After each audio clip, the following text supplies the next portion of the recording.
Hi everyone, welcome to my channel. And आज की video में आपको बताऊंगी कि how I scored 99.2% in the class 10th and top in the whole MP state. So आज मैं आपको स्ट्रेटजी और अप्रोच बताऊंगी जो मैंने 10th क्लास में यूज़ की थी और अंततः एक अच्छा रिजल्ट भी पाया। तो सबसे पहले मैं मैथ के बारे में बात करूंगी। तो मैथ में कुछ 4-5 पॉइंट्स थे जो मैंने यूज़ किए during my 10th class journey. तो the first and most important point is concept clarity.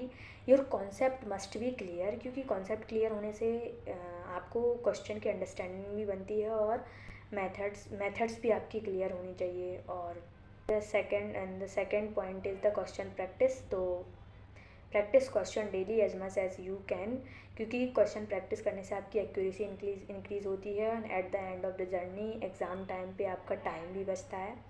And the third important is never skip the NCERT example. NCERT के जो एग्जाम्पल्स होते हैं बेसिकली उनसे डायरेक्ट क्वेश्चन आ जाता है, मतलब डिजिट चेंज करके वो डायरेक्ट क्वेश्चन दे सकते हैं एनसीईआरटी के एग्जाम्पल से बोर्ड्स में। And fourth is formulas should be on your lips, क्योंकि फार्मूलेज से there are some question in the board examination कि they are just like formula putting and answer getting. And 3-4 question आपको exercise में मिल जाएंगे, MCQs fill in the blanks, true false matchings में, जो कि फार्मूला बेस्ड होंगे। And so these are all for the maths. And the second subject we will discuss is science. तो science में आपको क्या करना है कि साइंस में आपको एनसीईआरटी के बाहर कुछ नहीं पढ़ना है। एनसीईआरटी जो 10th क्लास की एनसीईआरटी की बुक है उसी से आता है सब कुछ बोर्ड में, मतलब एमपी बोर्ड की बात कर रही हूँ मैं। एमपी बोर्ड बुक में 13 चैप्टर्स हैं और ब्रॉड लेवल पर उनका डिवीजन ऐसे हो सकता है कि जो first 4 are for the chemistry and the next 5 for the biology and the next 4 for the physics. And आप उनको एकदम अच्छे से ध्यान से पढ़िए, एनसीईआरटी को पढ़िए। और अगर आपको नहीं क्लियर होता है एनसीईआरटी से डायरेक्ट पढ़ने में तो आप वीडियो देख के फिर एनसीईआरटी पढ़ सकते हैं। और यूट्यूब पे बहुत सारी वीडियोस अवेलेबल हैं, जैसे कि प्रशांत भैया की वीडियोस हो गई, पीडब्ल्यू की वीडियोस हो गई, वो आपको मिल जाएंगी यूट्यूब से फ्रीली अवेलेबल होती हैं। उनसे पढ़ के फिर आप एनसीईआरटी पढ़ेंगे तो आपको ज़्यादा समझ में आएगा और उससे आपकी अंडरस्टैंडिंग भी अच्छी बनेगी। और उसमें भी साइंस में भी आपको जो एनसीईआरटी में एग्जांपल्स दिए हैं और एक्सरसाइज में जो क्वेश्चंस दिए हैं वो सॉल्व करके जाना ही जाना है। और तीसरा जो इम्पोर्टेंट पॉइंट है इसमें साइंस के लिए, तो जब आप एनसीईआरटी को पढ़ रहे हों तो आप एक कॉपी और पेन लीजिए और उसमें लिखते जाइए कि यहाँ पे एक्सरसाइज का कौन सा क्वेश्चन बन सकता है इस पैरा से, है ना। और 2 मार्क्स का कौन सा क्वेश्चन बन सकता है, 3 मार्क्स का कौन सा क्वेश्चन बन सकता है, लॉन्ग आंसर बन सकता है क्या। तो ऐसे आप टाइम ऑफ द रिवीजन आपको बहुत ही हेल्पफुल रहेगा ये, और मैंने भी ऐसा किया था तो आपको करना चाहिए। और उसके बाद third subject is the SST। तो SST है जिसको अपन सोशल स्टडीज भी बोलते हैं। तो क्लास 10th में जो SST जो है वो comprise 4 parts and history, geography, economics and political science.